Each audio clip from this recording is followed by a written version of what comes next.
Zola, chapitre 4. Le lendemain, le lundi, les Jordan devaient revenir à Beauclerc par un train du soir, et Luc passa la matinée à se promener dans le parc de la Crècherie, un parc d'une quarantaine d'hectares au plus, mais dont la situation exceptionnelle, les ressources ruisselantes, les verdures admirables, faisaient un coin de paradis célèbre dans toute la contrée.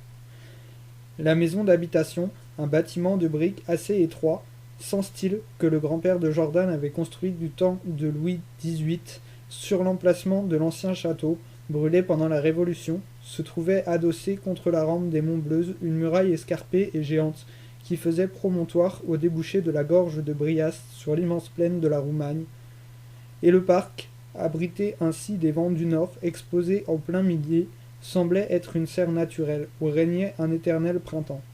Toute une végétation vigoureuse couvrait cette muraille de rochers, grâce aux ruisseaux qui en tombaient de partout, en cascades cristallines, tandis que des sentiers de chèvres montaient, des escaliers taillés dans le roc parmi des plantes grimpantes et des arbustes toujours verts. Puis les ruisseaux se réunissaient, arrosés d'une rivière lente le parc entier, de vastes pelouses, des bouquets de grands arbres les plus beaux et les plus forts. D'ailleurs, Jordan, qui voulait laisser cette féconde nature à elle-même, n'avait qu'un jardinier et 2 aides uniquement chargés de nettoyage en dehors du potager et des quelques corbeilles de fleurs cultivées devant la terrasse de la maison. Le grand-père, Aurélien Jordan de Beauvisage, était né en 1790, à la veille de la Terreur. Les Beauvisage, une des plus antiques et des plus illustres familles du pays, déchues déjà, ne possédaient plus, de leurs terres immenses d'autrefois, que des 2 fermes jointes aujourd'hui au territoire des Combettes, sans compter près de 1000 hectares de roches nues, de landes stériles, toute une large bande du haut plateau des Monts-Bleues. Aurélien n'avait pas 3 ans que ses parents durent émigrer, abandonnant, par une terrible nuit d'hiver, leur château en flammes.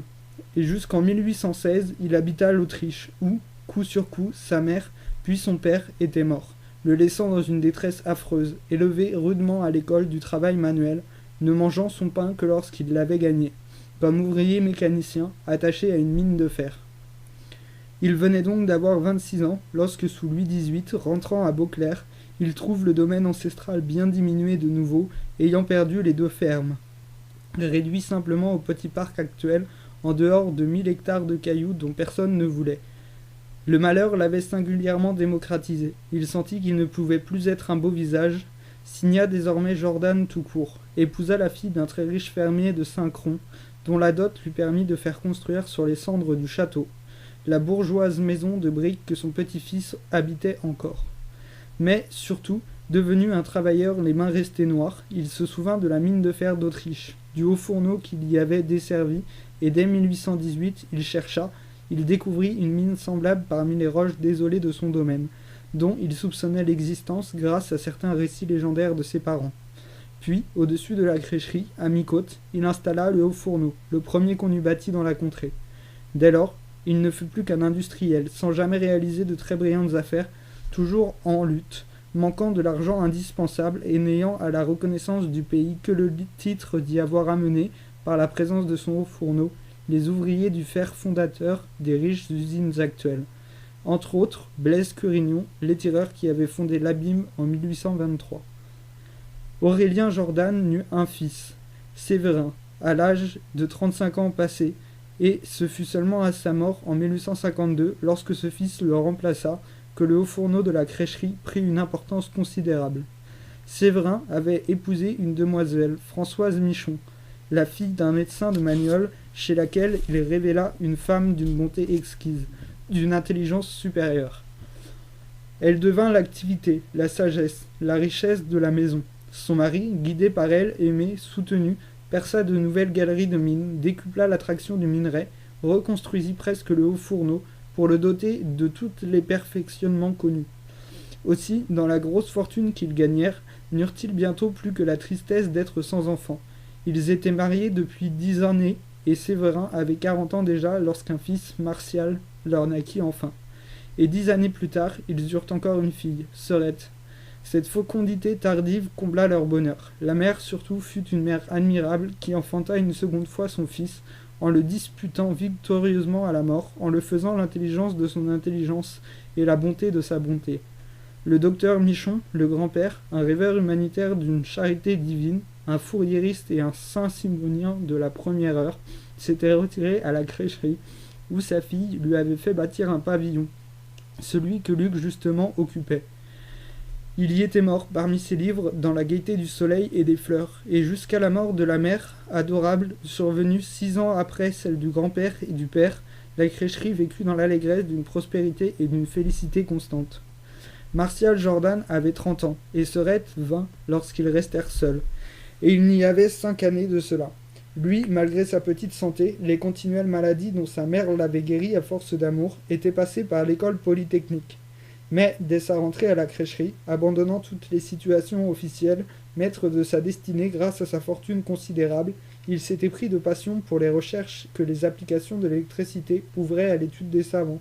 Il fit construire, au flanc même de la maison de briques, un très vaste laboratoire, installa sous un hangar voisin une puissante force motrice, puis se spécialisa peu à peu, finit par se donner presque entièrement au rêve de réaliser la fonte des métaux dans des fours électriques, non plus théoriquement, mais pratiquement pour l'exploitation industrielle. À partir de ce moment, il s'enferma, vécut en moine, tout à ses expériences, à sa grande œuvre, qui devint son existence même, sa raison d'être et d'agir. La petite sœur avait remplacé près de lui la mère disparue. Sorette fut bientôt la gardienne fidèle, le bon ange sans cesse en éveil, le soignant, l'entourant de la tiède affection dont il avait besoin, comme de l'air même qu'il respirait. Elle prit en outre la direction de leur ménage à deux, en bon camarade, lui évita les soucis matériels, lui servit même de secrétaire, d'aide préparateur, sans bruit, toute de paix et de douceur, avec un tranquille sourire.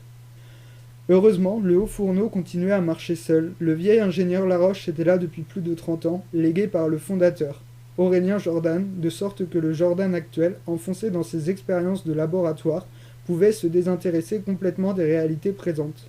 Il laissait le brave homme mener le haut fourneau selon la routine acquise, ayant cessé lui-même de se préoccuper des améliorations, des perfectionnements possibles, considérant ces choses comme des progrès relatifs et transitoires, sans importance, depuis qu'il cherchait la transformation radicale. Cette fonte du fer par l'électricité qui révolutionnerait l'industrie métallurgique. C'était même Sorette qui devait l'intervenir parfois, prendre certaines décisions avec Laroche lorsqu'elle savait son frère le cerveau hanté d'une recherche et qu'elle voulait ne pas le troubler d'une préoccupation étrangère. Et tout d'un coup, la mort de Laroche venait de jeter dans ce train des choses si bien réglées, un tel désarroi, que Jordan, s'estimant assez riche et sans ambition aucune, se serait débarrassé volontiers du haut fourneau, en entamant tout de suite des négociations avec Delaveau, dont il connaissait le désir, si Sorette, plus sage, n'avait obtenu de lui qu'il consulterait d'abord Luc, en qui elle avait une grande confiance. De là, l'appel pressant reçu par le jeune homme et qui l'avait fait tomber si brusquement à Beauclerc. Luc connaissait les Jordan, le frère et la sœur, depuis qu'il les avait rencontrés chez les Boisgelin, à Paris, où il s'était fixé tout un hiver, afin de mener à bien certaines études. Rapidement, une grande sympathie s'était nouée, faite chez lui d'une admiration vive pour le frère, dont le génie scientifique le passionnait, et d'une profonde affection mêlée de respect pour la sœur, qui lui apparaissait comme une divine figure de bonté. Il travaillait alors lui-même avec le célèbre chimiste Bourdin, chargé d'étudier les minerais de fer trop sulfurés et trop phosphatés, qu'il s'agissait de rendre utilisables. Et Sorette se souvenait des détails qu'il avait donnés à son frère, la conversation d'un soir qui était restée vivante en elle, dans le souci de bonne ménagère qu'elle apportait à la conduite de leurs affaires. Il y avait plus de 10 ans que la mine, découverte sur le plateau des Monts-Bleues par Aurélien Jordan et le grand-père, était abandonnée car on avait fini par tomber sur des fillons exécrables où le soufre et le phosphore dominaient à un tel point que le minerai ne rendait plus à la fonte de quoi payer les frais d'extraction. L'exploitation des galeries avait donc cessé. Le haut fourneau de la crècherie était maintenant alimenté par les mines de Grandval près de Brias, dont un petit chemin de fer amenait le minerai. Assez bon, jusqu'à la plateforme de chargement, ainsi d'ailleurs que le charbon des houlières voisines. Mais c'était là de gros frais. Sorette songeait souvent à ces méthodes chimiques qui permettraient peut-être de reprendre l'exploitation de la mine, d'après ce que Luc avait dit, et, dans son désir de le consulter, avant que son frère prît une décision, entrait le besoin de savoir au moins ce qu'on céderait à Delaveau, si un acte de vente intervenait entre la crècherie et l'abîme. Les Jordan devaient arriver par le train de 6 heures, après 12 heures de grand voyage, et Luke se rendit à la gare pour les y attendre, en profitant de la voiture qui allait les chercher. Jordan, petit, chétif, avec sa face longue et douce, un peu vague, que des cheveux et une barbe d'un brun décoloré encadraient, descendit le wagon, enveloppé d'une grande fourrure, bien que la belle journée de septembre fût chaude. De ses yeux noirs, très vifs, très pénétrants, où toute la vie de son être semblait s'être réfugiée, il aperçut le premier le jeune homme. « Ah, mon bon ami, que vous êtes gentil de nous avoir attendus. On n'a pas l'idée d'une pareille catastrophe.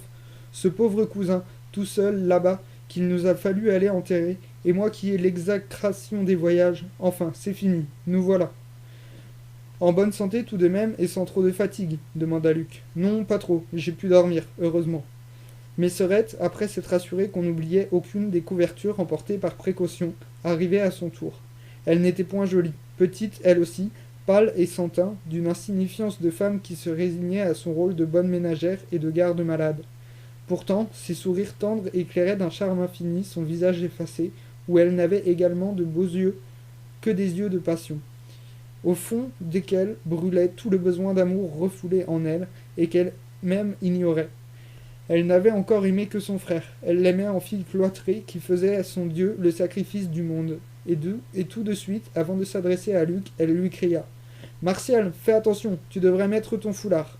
Puis, se tournant vers le jeune homme, elle se montra charmante, elle lui témoigna toute sa vive sympathie. « Que d'excuses nous avons à vous faire, monsieur Froment, et qu'avez-vous pensé de nous, en ne nous trouvant pas à votre arrivée? Au moins, vous êtes-vous bien installé chez vous, chez nous, vous a-t-on bien soigné? » Admirablement, j'ai vécu en prince. Oh, vous plaisantez? En partant, j'avais eu grand soin de donner tous les ordres nécessaires pour que rien ne vous manquât. N'importe, je n'y étais point, je ne pouvais surveiller, et vous ne sauriez croire le mauvais sang que je me suis fait, à l'idée de vous avoir abandonné ainsi, dans notre pauvre maison vide. On était monté en voiture, et la conversation continua. Luc acheva de les rassurer, en leur jurant qu'ils avaient passé 2 jours des plus intéressants, qui leur compteraient quand ils arrivèrent à la crècherie, bien que la nuit fût tombée. Jordan regarda autour de lui, si heureux de rentrer dans son existence accoutumée, qu'il en poussait des cris de joie. Il lui semblait qu'il revenait là après une absence de plusieurs semaines. Comment pouvait-on trouver du plaisir à courir les routes lorsque tout le bonheur humain tenait dans le coin étroit où l'on pensait, où l'on travaillait, débarrassé du souci de vivre par le pli de l'habitude? Et, en attendant que Serette fît servir le dîner, il se hâta de se laver à l'eau tiède. Il voulut absolument amener Luc dans son laboratoire brûlant, lui-même de s'y retrouver, disant avec son léger rire qu'il ne dînerait pas de bon cœur, s'il ne respirait pas un peu d'abord l'air de la pièce où il passait son existence. « Mon bon ami, c'est encore mon odeur préférée, ma foi, oui, de toutes les odeurs, celle que j'aime encore le mieux est l'odeur de la pièce où je travaille. Elle m'enchante et me féconde. » Le laboratoire était une vaste salle, très haute, construite en fer et en briques, et dont les larges baies donnaient sur les verdures du parc. Une immense table tenait dans le milieu, chargée d'appareils, tandis que tout un outillage compliqué garnissait les murs, avec des modèles, des ébauches de projets, des réductions de fours électriques, dans les coins. Volant d'un bout à l'autre de la salle, un réseau de câbles et de fils apportait la force du hangar voisin où se trouvait la machine, la distribuait aux appareils, aux outils, aux fours pour les expériences. Et, au milieu de cette sévérité scientifique un peu rude, devant une des baies, une sorte de retraite moelleuse et tiède était aménagée, un coin de tendre intimité, des bibliothèques basses, des fauteuils profonds, le divan où le frère sommeillait, à des heures réglées, la petite table où s'asseyait la sœur, veillant sur lui, collaborant en secrétaire fidèle. Jordan avait tourné un bouton et la salle entière s'égayait d'un flot de lumière électrique. M'y voici donc, je ne suis décidément à l'aise que chez moi, et vous savez, l'accident qui m'a forcé de partir pour 3 jours s'est justement produit au moment où une expérience me passionnait. Je vais reprendre ça, mon Dieu, que je me sens bien. Il continuait de rire, plus rose, plus animé que d'habitude, et, s'allongeant à demi sur le divan, dans une pose de songerie qui lui était familière, il força Luc à s'y asseoir également. « Dites donc, mon bon ami, nous avons, n'est-ce pas, le temps de causer des choses qui m'ont donné un tel désir de vous voir que je me suis permis de vous faire venir. Il est nécessaire, d'ailleurs, que Serette soit là, car elle est d'excellents conseils, et si vous le voulez bien, nous attendrons d'avoir dîné, ce sera pour le dessert.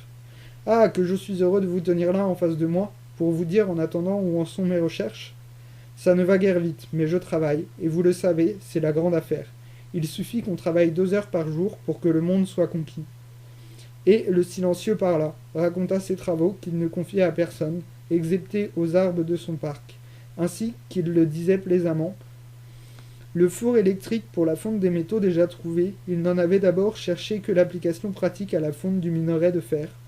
En Suisse, où la force motrice des torrents permet des installations peu coûteuses, il avait visité des fours qui fondaient de l'aluminium dans d'excellentes conditions. Pourquoi ne fondrait-on pas ainsi le fer ? Il ne s'agissait, si l'on voulait résoudre le problème, que s'appliquer les mêmes principes à un cas déterminé. Les hauts fourneaux actuels ne produisent guère que 1600 degrés de chaleur, tandis qu'on en obtenait 2000 avec les fours électriques, ce qui donnerait une fonte immédiate et complète, d'une parfaite régularité. Et il avait sans peine imaginé le four tel qu'il le concevait, une simple cube de briques, le 2 mètres sur toutes ses faces, dont, à l'intérieur, le foyer et le creuset étaient en magnésie, la plus réfractaire des matières connues.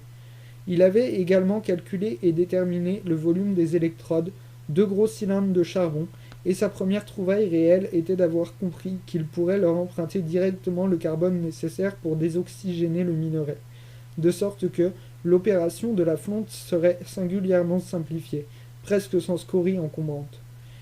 Mais si le four était construit, du moins à l'état d'ébauche, comment le mettre en marche, le faire fonctionner d'une façon pratique et constante, au gré des besoins industriels ?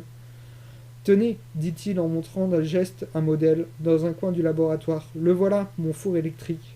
Sans doute il faudrait le perfectionner. Il est défectueux sur plusieurs points, des difficultés que je n'ai pu encore résoudre. Pourtant, tel qu'il est là, il m'a donné des gueuses d'excellente fonte, et j'estime qu'une batterie de 10 fours pareils, travaillant pendant 10 heures, ferait la besogne de 3 hauts fourneaux pareils aux miens, qui, sans inquiétude d'aucune sorte, ne s'éteindraient ni jour ni nuit. Et quelle besogne aisée que des enfants dirigeraient en tournant de simples boutons. Mais je dois confesser que mes gueuses de fonte m'ont coûté aussi cher que si elles étaient des lingots d'argent. Aussi, le problème se pose-t-il d'une façon bien nette. Mon four n'est encore qu'un joujou de laboratoire. Il n'existera pour l'industrie que le jour où je pourrai l'alimenter et électricité abondamment, à des prix de revient assez bas qui rendent rémunératrice la fonte du minerai de fer. Et il expliqua donc que, depuis 6 mois, il laissait dormir son four tout entier à l'étude du transport de la force électrique. Ne serait-ce pas déjà une économie que de brûler le charbon à la sortie même de la mine, puis d'envoyer la force électrique par des câbles aux usines éloignées qui en auraient besoin ? C'était encore là un problème dont beaucoup de savants cherchaient la solution depuis plusieurs années, et le malheur était qu'ils se heurtaient depuis tous à une déperdition de force considérable. Des expériences viennent encore d'être faites, dit Luc d'un air incrédule. Je crois bien qu'il n'y a pas d'économie possible. Jordan sourit avec son doute envoûtement. La voix invincible qu'il apportait dans ses recherches pendant les mois et les mois qui lui coûtaient parfois la moindre vérité à établir. Il ne faut jamais croire avant d'avoir fait la certitude. J'ai déjà de bons résultats. On emmagasinera un jour la force électrique, on la canalisera, on la dirigera sans perte aucune. Et s'il me faut 20 ans, eh bien, j'y mettrai 20 ans. C'est trop simple. On se remet à la besogne chaque matin, on recommence tant qu'on n'a pas trouvé. Qu'est-ce que je ferais donc si je ne recommençais pas ? Il avait dit cela d'un air si naïf grandeur que Luc fut saisi d'émotion, quand devant l'acte d'un héros. Et il le regardait si mince, si chétif, avec sa pauvre santé toujours compromise, toussant, agonisant sous ses foulards et ses châles. Au milieu de cette immense salle que des appareils géants encombraient, traversés de fils qui portaient la foudre, emplis chaque jour davantage de labeur colossal, de ce petit être qui s'y promenait, s'y efforçait, s'y acharnait, tel qu'un insecte perdu dans la poussière du sol. Où trouvait-il donc non seulement l'énergie intellectuelle, mais encore la vigueur physique d'entreprendre et de mener ainsi à bien des travaux considérables qui semblaient demander plusieurs existences d'hommes forts et bien portants ? Et il trottait menu, et il respirait à peine, et il soulevait un monde de ses petites mains frêles d'enfant malade. Cependant, Sorette parut, et gaiement. « Quoi donc, vous ne venez pas dîner ? Mon bon Martial, je fermerai le laboratoire à clé si tu n'es pas raisonnable. » La salle à manger, ainsi que le salon, 2 pièces assez étroites, tièdes et douces comme des nids sur lesquels veillait un chœur de femmes, ouvraient en pleine verdure, déroulant un horizon de prairies et de terres labourées, jusqu'au lointain perdu de la Roumagne. Mais, à cette heure de nuit, les rideaux étaient tirés, Bien que la soirée fût douce, et tout de suite, Luc remarqua de nouveau les sols minutieux que la sœur prodiguait au frère. Il suivait un régime compliqué, avait ses plats, son pain, même son eau, qu'on lui faisait tiédir légèrement. Il mangeait comme un oiseau, se levait et se couchait de bonne heure, comme les poules, qui sont des sages personnes. Puis, dans la journée, c'était de courtes promenades, des repos, des siestes entre les séances de travail. À ceux qui s'étonnaient du prodigieux labeur qu'il fournissait et qui le croyaient un abatteur terrible de besogne, un bourreau de lui-même œuvrant du matin au soir, il répondait qu'il travaillait à peine 3 heures par jour, 2 heures le matin, 1 heure l'après-midi. Et encore, le matin, divisait-il sa séance en deux par une petite récréation, incapable de fixer son attention sur un sujet pendant plus d'1 heure sans des vertiges. Comme si sa tête se vidait, il n'avait jamais pu donner davantage. Il ne valait que par sa volonté, sa ténacité, sa passion de l'œuvre qu'il portait, qu'il engendrait de toute sa bravoure intelligente. Dussent les couches durer des années quand il l'avait conçue. Alors Luc trouva la réponse à cette question qu'il s'était posée souvent, de savoir où Jordan, si chétif, trouvait la force de travaux énormes. Il ne la trouvait que dans la méthode, par l'emploi sage et raisonné de ses moyens, si petits qu'ils fussent. Même il utilisait ses faiblesses, s'en faisait une arme contre les dérangements du dehors. Mais surtout, il voulait toujours la même chose, donnait à l'œuvre chacune des minutes dont il disposait, et cela sans découragement possible, sans lassitude, avec la foi lente, continue, acharnée, qui soulève les montagnes. Sait-on l'amas de besogne qu'on entasse lorsqu'on travaille 2 heures seulement par jour, d'un travail utile, décisif, qui jamais une paresse ni une fantaisie n'interrompt? C'est le grain de blé qui emplit le sac, c'est la goutte d'eau qui fait déborder le fleuve. Pierre à pierre, l'édifice monte, le monument grandit par-dessus les montagnes. Et c'était ainsi que ce petit homme malingre, enveloppé de couvertures et qui buvait tiède, sous peine de s'enrhumer, construisait la plus vaste des œuvres, par un prodige de méthode et d'adaptation personnelle, en ne lui consacrant que les rares heures de santé intellectuelle conquises par lui sur sa défaillance physique. Le dîner fut très amical, très souriant. Dans toute la maison, le service était fait par des femmes, Serette trouvant le service des hommes trop tumultueux, trop brutal pour son frère. Le cocher et le palefrenier prenaient simplement des aides, à certains jours fixes de gros travaux, et les servantes, choisies avec soin, d'air agréable, aux mains douces et adroites, ajoutaient à la paix heureuse de la tiède demeure très fermée où n'étaient reçus que quelques intimes. Il y avait ce soir-là, pour le retour des maîtres, un potage gras, un barbillon de la mignonne au beurre, un poulet rôti, une salade de légumes, des mets très simples. « Vraiment, vous ne vous êtes pas trop ennuyés depuis samedi ?» demanda Serette à Luc, lorsqu'ils furent tous les trois à table et dans la petite salle à manger discrète. « Mais non, je vous assure, répondit le jeune homme. D'ailleurs, vous ne sauriez croire combien j'ai été occupé. » Et il leur conta d'abord sa soirée du samedi, la sourde révolte où il avait trouvé Beauclerc, le pain volé par Nanette, l'arrestation de l'ange, sa visite chez Bonner, victime de la grève. Mais par un singulier scrupule dont il s'étonna plus tard, il glissa sur sa rencontre avec Josine. Il ne la nomma même pas. « Les pauvres gens, dit la jeune fille apitoyée, cette affreuse grève les a réduits au pain et à l'eau, et bien heureux encore ceux qui avaient du pain. Que faire? Comment aller à leur secours? L'aumône n'est qu'un intime soulagement, et vous ne sauriez croire combien je suis désolé, pendant ces 2 mois, de nous sentir d'une impuissance si radicale, nous les riches et les heureux. » Elle était une humanitaire, une élève du grand-père Michon, le vieux docteur fourriériste et saint-simonien, qui, toute petite, la prenait sur ses genoux pour lui conter de belles histoires qu'il inventait. Des phalanstères fondés dans des îles heureuses, des villes où les hommes réalisaient tous leurs rêves et leur bonheur, sous un éternel printemps. « Que faire, répéta-t-elle douloureusement, avec ses beaux yeux de tendresse et de pitié fixés sur Luc. Il faut pourtant faire quelque chose. Alors, Luc, gagné par son émotion, laissa échapper ce cri de cœur. « Ah oui, il est temps, il faut agir !» Mais Jordan hochait la tête. Lui, dans son existence cloîtrée de savant, ne s'occupait jamais de politique. Il la maîtrisait fort. D'une façon injuste d'ailleurs, car il est pourtant nécessaire que les hommes veillent à la façon dont ils sont gouvernés.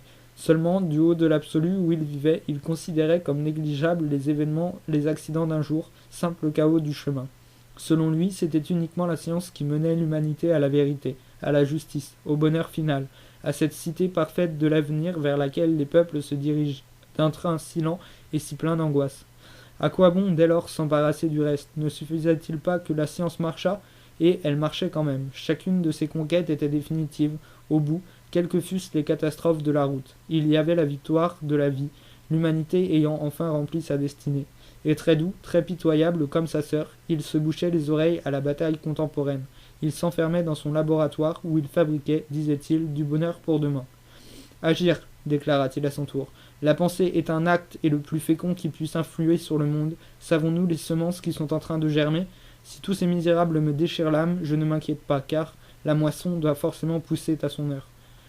Luc, ne voulant point insister, dans l'état d'esprit fiévreux et trouble où il se trouvait lui-même, conta ensuite sa journée du dimanche, son invitation à la gardache, le déjeuner auquel il y avait assisté, les personnes qu'il y avait rencontrées, et ce qui s'y était fait, et ce qui s'y était dit. Il sentait parfaitement que le frère et la sœur devenaient froids, se désintéressaient de tout ce monde. Depuis qu'ils sont à Beauclerc, nous ne voyons plus rarement que les Boisgelins, expliqua Jordan avec sa tranquille franchise. Il s'était montré fort aimable à Paris, mais nous vivons ici dans une telle retraite que les relations, peu à peu, ont presque cessé. Puis, il faut bien le dire, nos idées et nos habitudes sont trop différentes. Quant à Delaveau, c'est un garçon intelligent et actif, qui est à tout son affaire comme je suis à la mienne.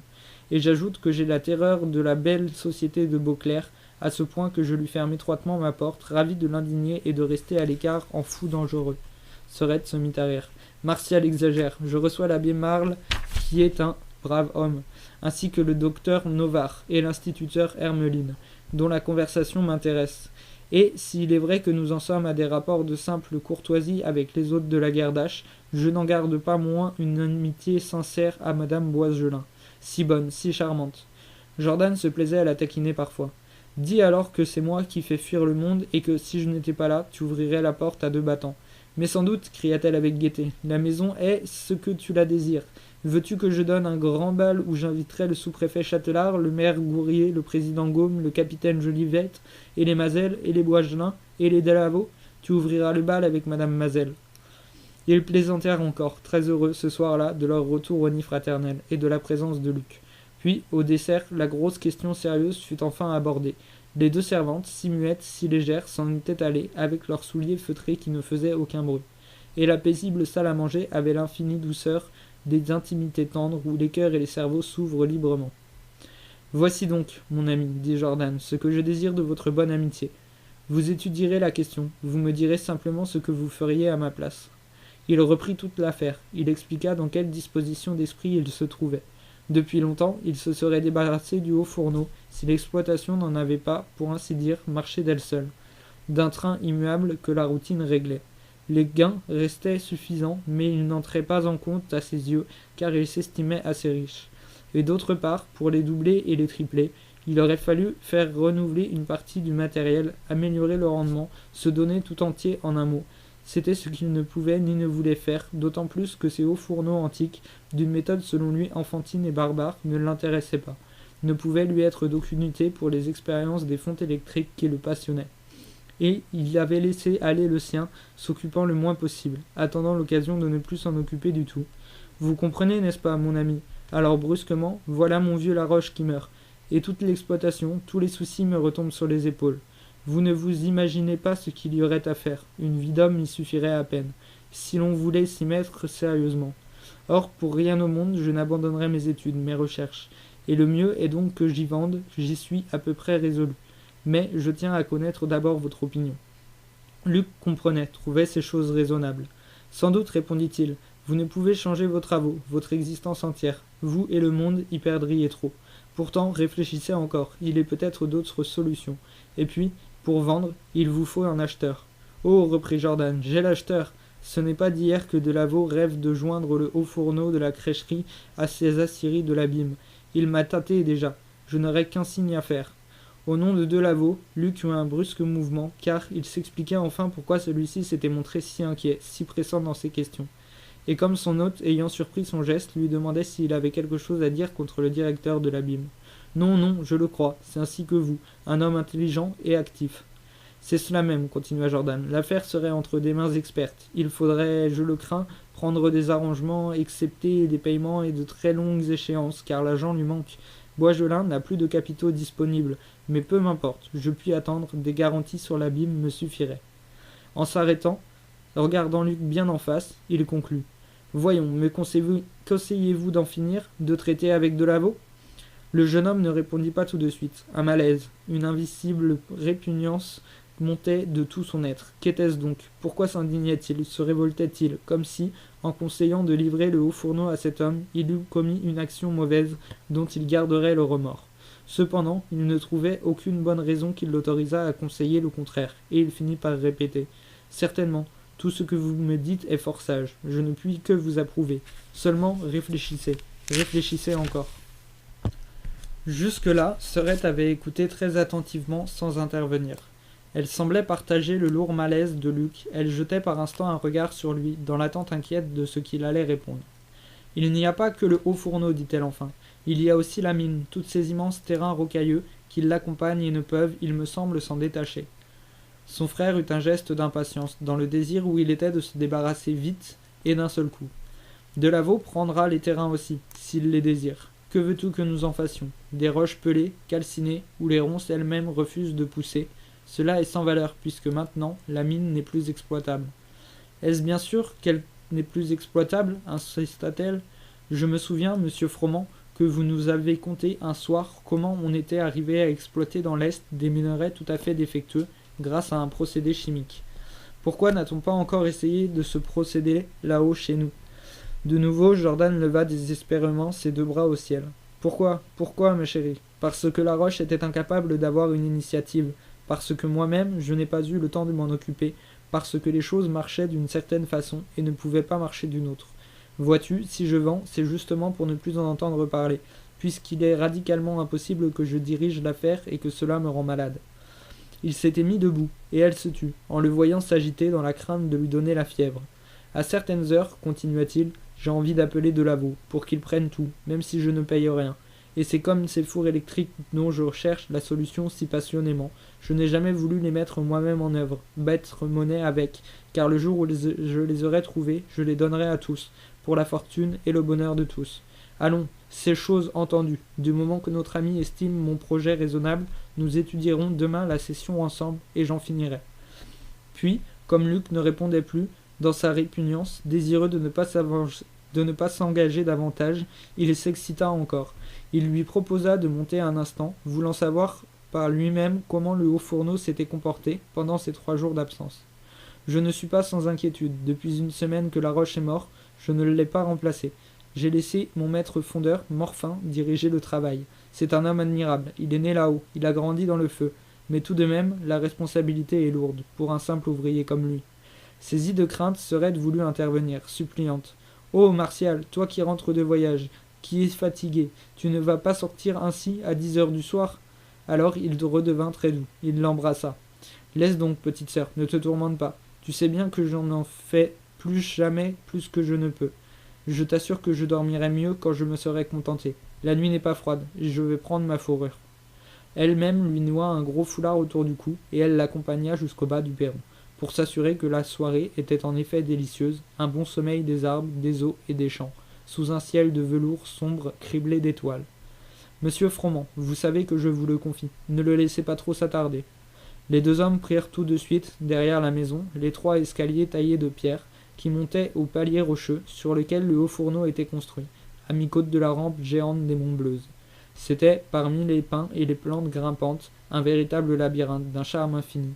En levant la tête, à chaque coude du sentier, on apercevait la masse noire du haut fourneau, se détachant de plus en plus net dans la nuit bleue avec les étranges profils des organes mécaniques, groupés autour du foyer central.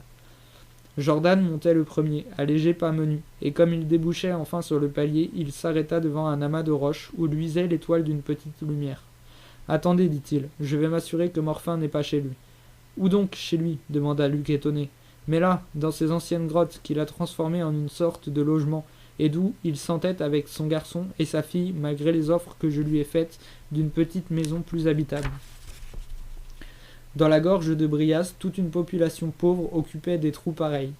Morfin, lui, restait là par goût, y étant né 40 années auparavant, se trouvant à côté de son travail, presque au flanc de ce haut fourneau qui était sa vie, sa geôle et son empire. D'ailleurs, dans son installation préhistorique, en homme des cavernes civilisées, il avait fini par introduire quelques conforts, une muraille solide qui débouchait les 2 grottes, une porte pleine et des fenêtres à petites vitres qui fermaient les ouvertures. et, à l'intérieur, il y avait 3 pièces, la chambre du père et du garçon, la chambre de la fille, la salle commune, à la fois la salle à manger, cuisine, atelier, toutes les 3 très propres, avec leurs murs et leurs voûtes de pierre, garnies de meubles solides, taillés à coups de hache. Comme Jordan l'avait dit, les Morfin étaient de père en fils maîtres fondeurs à la crècherie. Le grand-père avait aidé à la fondation, le petit-fils surveillait encore les couplets, après plus de 80 ans de règne ininterrompu. Et cela lui donnait une fierté, ainsi qu'un titre irrécusable de noblesse. Il y avait 4 ans déjà que sa femme était morte, laissant un garçon de 16 ans et une fille de 14. Le garçon s'était mis tout de suite au travail du haut-fourneau. La fille avait pris soin de ces 2 hommes, faisant la soupe, balayant en bonne ménagère, et cela durait. Elle avait 18 ans, et son frère en avait 20. Le père regardait tranquillement sa race continuer, attendant de transmettre le haut-fourneau à son fils, comme son père le lui avait transmis. « Ah, vous êtes là, Morfin, dit Jordan, lorsqu'il eut poussé la porte que fermait un simple loquet. Je rentre, j'ai voulu avoir des nouvelles. » Dans ce creux de roche, éclairé par une petite lampe fumeuse, le père et le fils, attablés, mangeaient une soupe avant la veillée, tandis que la fille les servait, debout derrière eux. Et leurs grandes ombres semblaient emplir la pièce, toutes graves des longs silences qu'ils gardaient d'habitude. D'une voix grosse et lente, Morfin répondit. « Nous avons eu une vilaine histoire, monsieur Jordan, mais j'espère bien qu'on va être tranquille. » Il s'était mis debout, ainsi que son fils, et ils se tenaient entre le garçon et la fille, tous les 3 géants, si forts, si hauts de taille, que leur front touchait presque la voûte basse, la pierre brute et enfumée qui servait de plafond. On aurait dit 3 revenants des époques disparues, toute une famille des rudes ouvriers dont l'effort séculaire avait, au travers des âges, dompté la nature. Luc, surpris, regardait Morfin, ce colosse, un des Vulcains d'autrefois, vainqueur du feu, la tête énorme, la face large, ravinée et roussie par la flamme, un front bossué, un nez en bec d'aigle et des yeux de braise, entre des joues que des laves semblaient avoir dévastées, une bouche enflée, tordue, d'un rouge fauve de brûlure, et des mains qui avaient la couleur et la force de 2 pinces de vieil acier. Puis Luc regardait le fils, Petit Da, comme on le nommait d'un surnom qui lui était resté, parce que, tout enfant, il prononçait mal certains mots et qu'il avait failli un jour laisser ses petits doigts dans une gueuse de fonte à peine refroidie. Un autre colosse presque aussi gigantesque que son père, dont il avait la face carrée, le nez souverain, entre des yeux flamboyants mais moins durcis, moins touchés par le feu, sachant lire, ce qui adouçait et éclairait ses traits d'une pensée nouvelle. Puis Luc regardait la fille, Ma Bleue, que le père, avec tendresse, avait toujours nommée ainsi, tellement ses grands yeux bleus de déesse blonde étaient bleus, d'un bleu clair infini, si vaste qu'on ne voyait plus dans son visage que ce bleu de ciel sans bornes. Une déesse de haute taille, d'une beauté magnifique et simple, la plus belle, la plus muette, la plus sauvage du pays, dont la sauvagerie pourtant rêvait, lisant des livres, voyant venir au loin des choses que son père n'avait point vues, et dont l'attente inavouée la rendait frissonnante. C'était pour Luc un émerveillement que ces 3 héros, cette famille où il sentait le long labeur écrasant de l'humanité en marche, l'orgueil de l'effort douloureux et sans cesse repris, l'antique noblesse du travail meurtrier. Mais Jordan avait repris l'inquiétude. Une vilaine histoire, Morfin, comment cela? Oui, monsieur Jordan, une des tuyères s'était engorgée. Pendant 2 jours, j'ai bien cru que nous allions avoir un malheur, et je n'en ai pas dormi, tant j'avais du chagrin qu'une telle chose pût m'arriver. À moi, pendant votre absence. Ça vaudra mieux d'aller voir si vous avez le temps. On va justement couler tout à l'heure. Les 2 hommes, debout, finirent leur soupe, à grande cuillerée, pendant que la fille essuyait déjà la table. Ils parlaient rarement entre eux. Ils se comprenaient d'un geste, d'un regard. Pourtant, le père dit à Ma Bleue, de sa voix rude, amollie d'affection. « Tu peux éteindre et ne pas nous attendre. Nous coucherons encore là-bas. » Et Luc, qui se retourna tandis que Morfin et Petit Da accompagnaient Jordan, aperçut Ma Bleue debout au seuil du barbare logis, grande et superbe, telle qu'une amoureuse des temps anciens, avec ses larges yeux d'azur, noyés de rêve au loin dans la nuit claire. Bientôt, la masse noire du haut fourneau se dressa. Il était de très antique modèle. Il n'avait guère que 15 mètres de hauteur, lourd et trapu. Mais peu à peu, on l'avait entouré de perfectionnements successifs, d'organes nouveaux qui finissaient par faire autour de lui comme un petit village. Récemment reconstruite, la halle de coulée, au sol de sable fin, était d'une légèreté élégante, avec ses fermes de fer recouvertes de tuiles. Puis, c'était à gauche, sous un hangar vitré, la soufflerie, la machine à vapeur qui soufflait l'air, tandis que se trouvaient, à droite, les 2 groupes de hauts cylindres, ceux où les gaz de combustion venaient s'épurer de poussière, et ceux où il servait à chauffer l'air froid soufflé par la machine, afin qu'il arrivât brûlant dans le haut fourneau pour activer la fonte. Il y avait encore des récipients d'eau, tout un tuyautage qui entretenait un courant continuel autour des flancs de briques, qui les rafraîchissait et diminuait l'usure de l'effroyable incendie inférieur. Et le monstre disparaissait ainsi sous la complication des aides qu'on lui donnait, un entassement de bâcisses, un hérissement de réservoirs de tôle, un enchevêtrement de gros boyaux métalliques, dont l'extraordinaire ensemble, la nuit surtout, prenait des silhouettes monstrueuses d'une fantaisie barbare. En haut, on distinguait, dans le flanc même du roc, la passerelle qui amenait les wagons de minerais et de combustible au niveau du gueulard. La cuve, en dessous, dressait son cône noir, et c'était ensuite dans le ventre jusqu'au bas des étalages une puissante armature de métal soutenant le corps de briques, servant de support aux conduites d'eau et aux 4 tuyères. Puis, tout en bas, il n'y avait plus que le creuset, où le trou de coulée était bouché, d'un tampon de terre réfractaire. Mais quel animal géant, à la forme inquiétante, effarante, et dont la digestion dévorait des cailloux et rendait du métal en fusion. Pas un bruit, d'ailleurs, pas une clarté. Cette digestion formidable était muette et noire, on n'entendait qu'un petit ruissellement, les continuelles gouttes d'eau tombant des flancs de briques. Seule, à quelque distance, la machine soufflante ronflait sans arrêt. Et pour tout éclairage, 3 ou 4 fanaux brûlaient, dans la nuit épaissie par les ombres de constructions énormes. Aussi ne distinguait-on que des pâles formes, les 4 ouvriers fondeurs de l'équipe nocturne, errant dans l'attente de la coulée. En haut, sur la plateforme du gueulard, on n'apercevait même pas les chargeurs qui, silencieusement, obéissaient aux signaux venus d'en bas, en versant dans le four les quantités voulues de minerais et de charbon. Et pas un cri, pas un flambolement, une obscure et calme besogne, quelque chose de démesuré et de sauvage qui s'accomplissait secrètement, les séculaires et laborieuses couches de l'humanité en mal de l'avenir. Cependant, ému des mauvaises nouvelles, Jordan, que Luc avait rejoint, reprenait son rêve, en lui montrant d'un geste l'amas des constructions. « Regardez, mon ami, n'ai-je pas raison de vouloir raser tout ça et de remplacer un tel monstre, encombrant et douloureux, par ma batterie de fours électriques si propre, si simple, si doux à conduire ? Depuis le jour où les premiers hommes creusèrent le trou dans la terre pour y fondre le minerai, en le mêlant à des branches d'arbres qu'ils allumaient, la fonte des métaux n'a guère changé. C'est toujours la même méthode enfantine et primitive. Nos hauts fourneaux ne sont que les trous préhistoriques, dressés en des colonnes creuses agrandies selon les besoins, dans lesquels on continue de jeter pêle-mêle le métal à fondre et le combustible qu'on brûle ensemble. On dirait le grand corps de quelque animal infernal, à qui, sans cesse, on verse cette nourriture de houille et d'oxyde de fer, qui la digère dans un ouragan de feu, puis qui rend par le bas le métal en fusion, tandis que les gaz, les poussières, les scories de toutes sortes s'en vont d'autre part. Et remarquez que l'opération entière est là, dans cette descente lente des matières digérées, dans cette digestion totale, car toutes les améliorations réalisées n'ont eu pour dessein jusqu'ici que de la facilité. Ainsi, autrefois, on ne soufflait pas d'air, la fusion était plus lente et plus défectueuse. Ensuite, on a soufflé de l'air froid. Ensuite, on s'est aperçu que les résultats étaient meilleurs, lorsque l'air était chaud. L'idée est venue enfin d'emprunter au haut fourneau lui-même pour chauffer l'air qu'on lui insufflait, les gaz qui, jusqu'alors, avaient brûlé au gueulard en un panache de flammes. Et c'est de la sorte que le haut fourneau primitif s'est compliqué de tant d'organes extérieurs. La machine soufflante, les réservoirs où les gaz s'épurent, les cylindres où ils viennent chauffer l'air au passage, sans parler de toutes ces canalisations aériennes qui l'entourent comme dans les mailles d'un filet. Mais on a eu beau le perfectionner, il est resté enfantin malgré ses dimensions géantes. On n'a fait que le rendre d'un fonctionnement plus délicat, soumis à de nouvelles crises, de continuelles crises. Ah, les maladies du monstre, vous ne vous les imaginez pas. Il n'y a pas de petit enfant malingre qui donne à sa famille autant que ce colosse de mortelles inquiétudes sur ses digestions de chaque jour.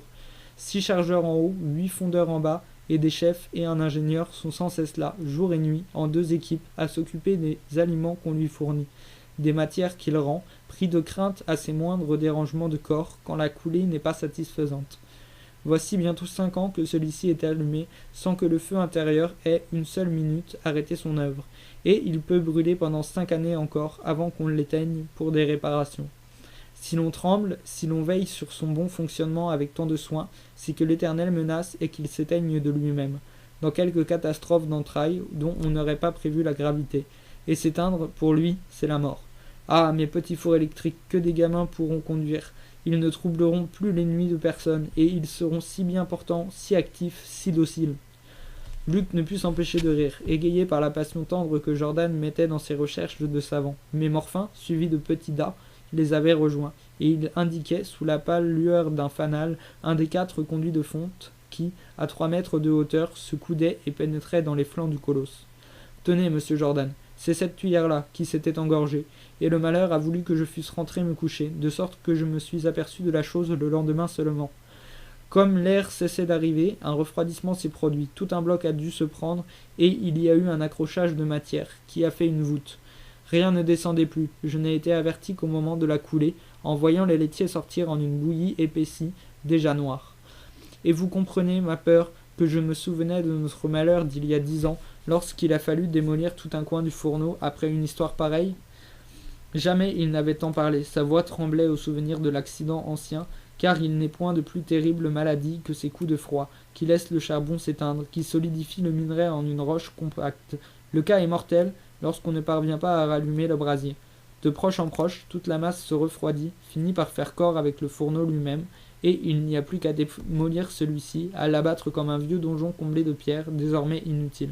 « Et qu'avez-vous fait » demanda Jordan. Mais Morphin ne répondit pas tout de suite. Il avait fini par aimer le monstre dont les coulées de lave ardente lui avaient brûlé la face, depuis plus de 30 années. C'était sous la rude tyrannie du culte qu'il avait dû lui rendre dès son âge d'homme pour manger son pain de chaque jour. Et sachant à peine lire, n'ayant pas même été touché par l'esprit nouveau qui soufflait, il était sans révolte, il acceptait le dur servage. Il tirait une vanité de ses bras robustes, de son combat de chaque heure avec la flamme, de sa fidélité à ce colosse accroupi dont il soignait les digestions sans jamais s'être mis en grève. Et il avait fait ainsi sa passion de son dieu barbare et terrible. Sa foi en lui s'était trempée d'une sourde tendresse. Il restait tout frémissant du mal dangereux d'où il venait de le tirer dans un effort d'extraordinaire dévouement. « Ce que j'ai fait, dit-il enfin, j'ai commencé par tripler les charges de charbon, puis j'ai tâché de dégager la tuyère, à l'aide de toute une manœuvre de la soufflerie, que M. Laroche employait parfois. Mais le cas était déjà trop grave. Il m'a fallu démontrer la tuyère et attaquer l'engorgement à coups de ringard. Ah, ça n'a pas été commode. Nous y avons laissé un peu de nos bras. Tout de même, l'air a fini par passer, et j'ai été plus content, lorsque, dans les laitiers de ce matin, j'ai trouvé des débris de minerai, car j'ai compris que l'accrochage avait dû se défaire, entraînant la chute de la voûte. Maintenant, tout s'est rallumé. Le bon travail va reprendre son cours.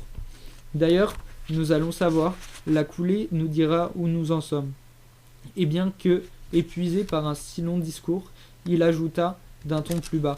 « Je crois, monsieur Jordan, que je serais monté là-haut pour me jeter dans le gueulard si je n'avais pas eu, ce soir, de meilleures nouvelles à vous donner. Je ne suis qu'un ouvrier, un maître fondeur, en qui vous avez eu confiance, jusqu'à lui confier le poste d'un monsieur, un ingénieur. Et me voyez-vous laisser éteindre le fourneau et vous dire qu'il est mort à votre retour ? Non, je serais mort avec lui. Les 2 nuits dernières, je ne me suis pas couché. J'ai veillé là comme je me souviens de l'avoir fait auprès de ma pauvre femme lorsque je l'ai perdue. Et je puis bien le dire maintenant, la soupe que vous m'avez trouvée en train de manger est la première que j'avale depuis 48 heures, parce que j'avais l'estomac bouché, comme le fourneau. Ce ne sont pas des excuses, je désire simplement que vous sachiez à quel point que je suis heureux de n'avoir pas trahi votre confiance. » Il pleurait presque, ce grand gaillard durci par le feu aux membres de ce vieil acier, et Jordan lui serra les 2 mains affectueusement. « Mon brave Morphin, je sais que vous êtes un vaillant, et que, si un désastre était arrivé, vous auriez lutté jusqu'au bout. » Petit Da, debout dans l'ombre, avait écouté sans intervenir d'un mot ni d'un geste. Il ne remua que lorsque son père lui eut donné un ordre pour la coulée. Dans les 24 heures, il y avait 5 coulées, distantes les unes les autres de 5 heures environ. Le train, qui pouvait être dans 24 tonnes par jour, se trouvait à ce moment-là réduit et n'était que de 50 tonnes, ce qui donnait encore des coulées de 10 tonnes. Silencieusement, à la faible clarté des fanaux, les préparatifs venaient d'être faits. Des rigoles, des panneaux, des moules étaient creusés dans le sable fin sous la grande halle. Il n'y avait plus qu'à faire évacuer les laitiers, et l'on voyait seulement les ombres lentes des ouvriers fondeurs passer parfois, s'activer sans hâte à des besognes obscures, indistincts et vagues, tandis que, dans le silence lourd du dieu accroupi, dont le ventre incendié n'avait pas même un murmure, on n'entendait toujours que le petit ruissellement des gouttes d'eau qui lui tombaient des flancs. « Monsieur Jordan, demanda Morphin, désirez-vous voir couler les laitiers ?» Jordan et Luc le suivirent à quelques pas, sur un monticule, fait de débris amassés. Le trou de coulée se trouvait dans le flanc droit du haut fourneau et, débouché déjà. Il laissait échapper les laitiers en un flot de scories étincelants, comme si l'on eût écumé là la pleine chaudière du métal en fusion. C'était une bouillie épaisse qui roulait lentement, qui allait tomber dans des wagonnets de tôle, pareille à une lave couleur de soleil et tout de suite obscurcie. La couleur est bonne, n'est-ce pas, monsieur Jordan reprit Morphin, réjoui. Oh, nous sommes hors d'affaire, c'est certain. Vous allez voir, vous allez voir. Et il les ramena devant le haut fourneau, sous la halle de coulée, parmi les ténèbres vagues que les fanaux éclairaient si peu. Petit Da venait d'enfoncer un ringard, d'un seul coup de ses bras de jeune colosse, dans le tampon de terre réfractaire qui bouchait le trou de la coulée. Et maintenant, les 4 hommes de l'équipe de nuit, à l'aide d'un mouton, tapaient en cadence sur le ringard pour l'enfoncer. On distinguait à peine leur profil noir, on entendait les chocs sourds du mouton. Puis, brusquement, ce fut l'apparition d'une étoile aveuglante, comme une percée étroite sur l'incendie intérieur. Mais rien ne venait encore, qu'un mince filet d'astre liquide. Il fallut que Petit Da prit un autre ringard, le plongea, le retourna d'un effort herculéen pour agrandir le trou. Alors ce fut la débâcle. Le flot sortit d'un jet tumultueux, roula dans la rigole de sable fin, son ruisseau de métal en fusion, alla s'étaler et remplir les moules, élargissant des mares embrasées, dont l'éclat et la chaleur brûlaient les yeux. Et de ce sillon, et de ces champs de feu, se levait d'une moisson incessante d'étincelles, des étincelles bleues d'une légèreté délicate, des fusées d'or d'une délicieuse finesse, toute une floraison de bluets parmi des épis d'or. Lorsqu'un obstacle de sable humide se rencontrait, il y avait un tel redoublement des fusées et d'étincelles qu'elles montaient très hautes, en un bosquet de splendeur.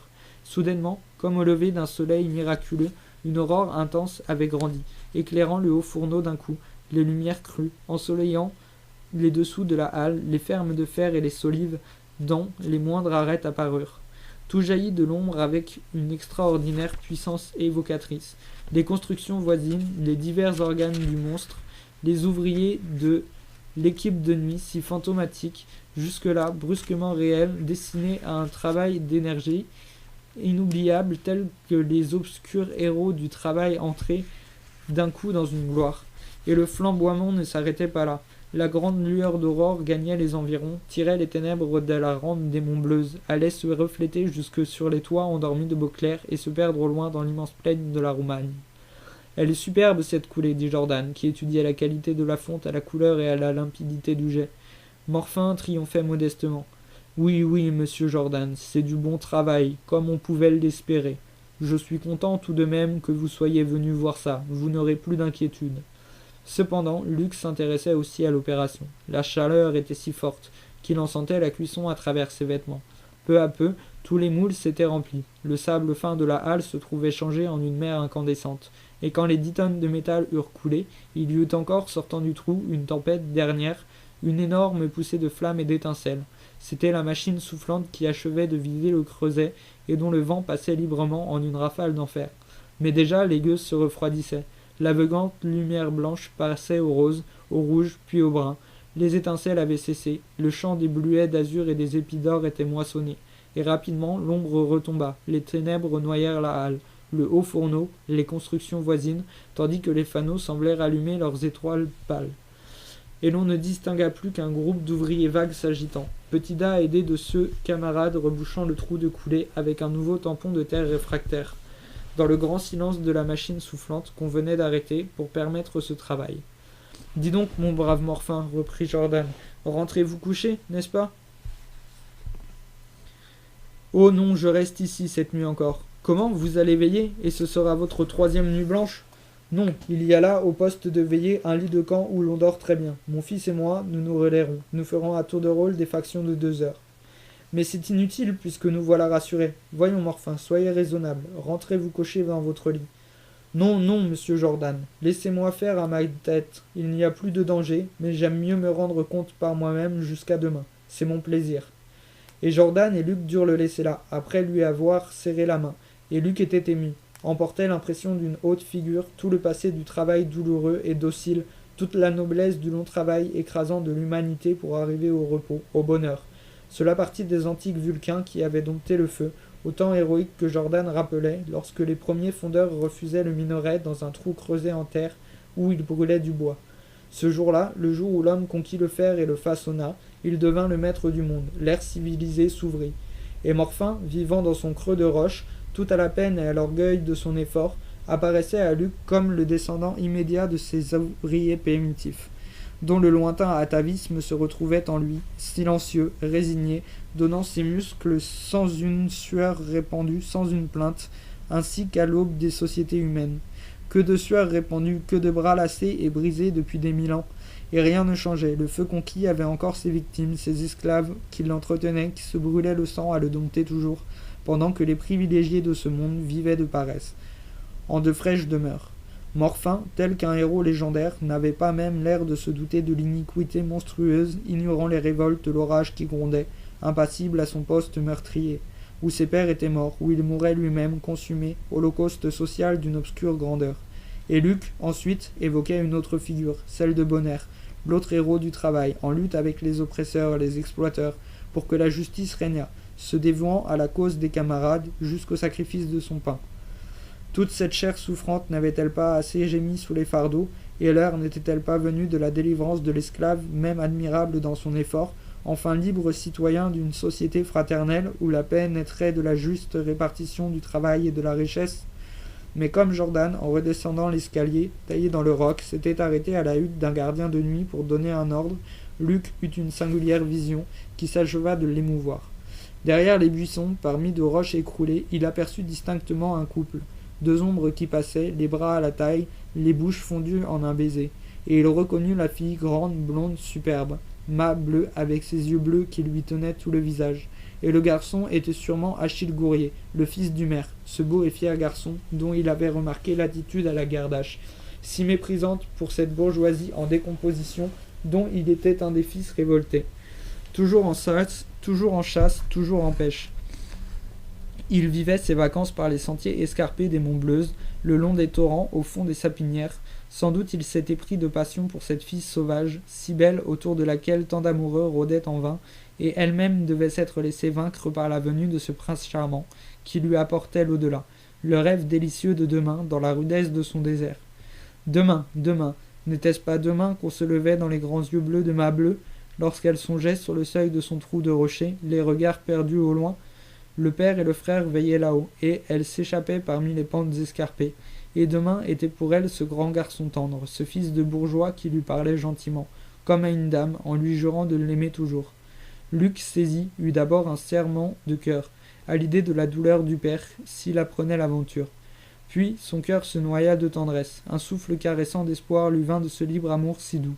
N'était-ce pas le demain plus heureux que préparaient ces enfants sortis de toutes les classes, en jouant entre eux, et se baisant, enfant, la juste cité future? En bas, dans le parc, lorsque Luc prit congé de Jordan, ils causèrent encore. « Vous n'avez pas eu froid, au moins, votre sœur ne me pardonnerait jamais. »« Non, non, je me sens très bien, et je me rentre me coucher, content, car ma résolution est formelle. Je vais me débarrasser d'une exploitation qui ne m'intéresse pas, et qui est pour moi une telle source d'ennui. » Un instant, Luc garda le silence, brusquement repris de malaise, comme si une telle décision l'eût consterné.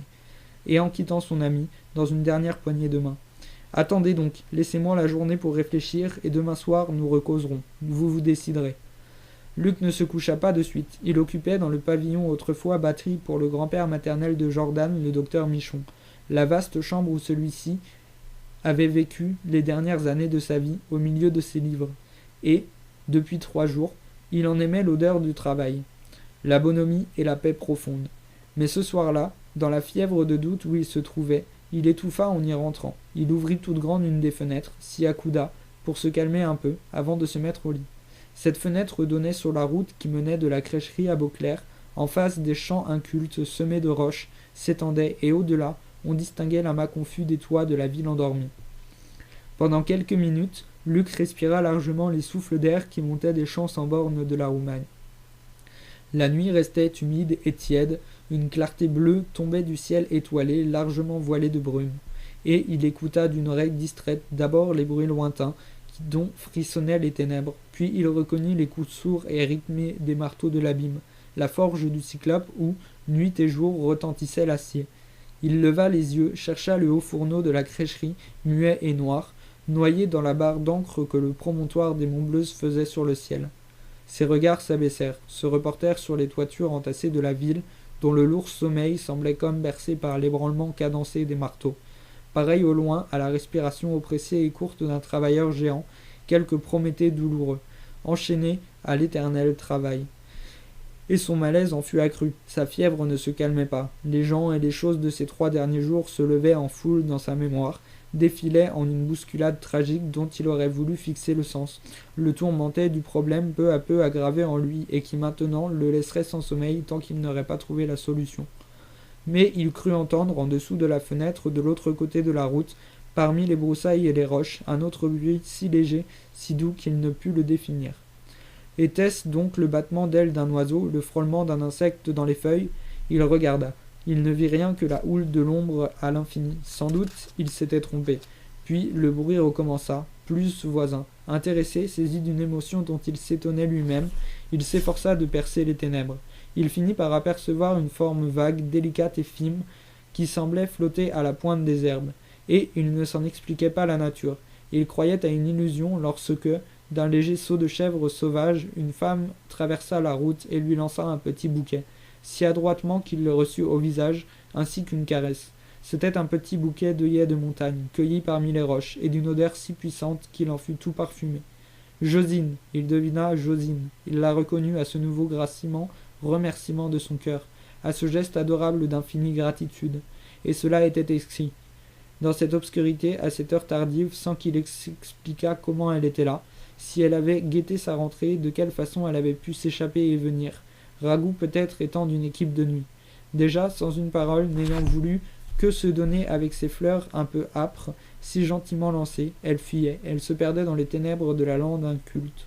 Et il remarqua seulement alors une autre ombre, toute petite, Nanette sûrement, qui galopait près d'elle. Ils disparurent, il n'entendit plus de nouveau que les marteaux de l'abîme, au loin, tapant en cadence. Son tourment n'était point infini.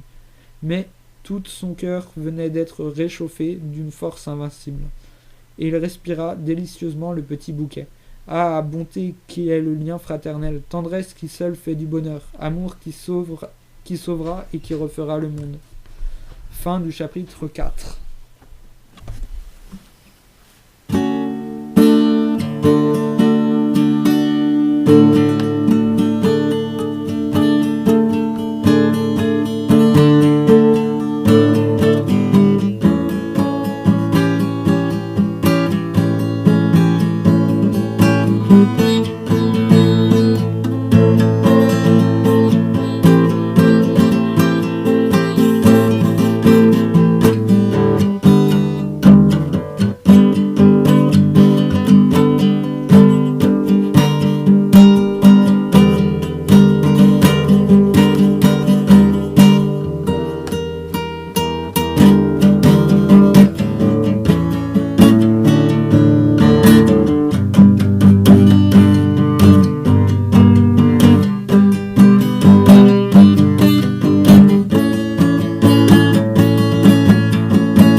Merci et à plus tard pour le chapitre 5. Bonne journée.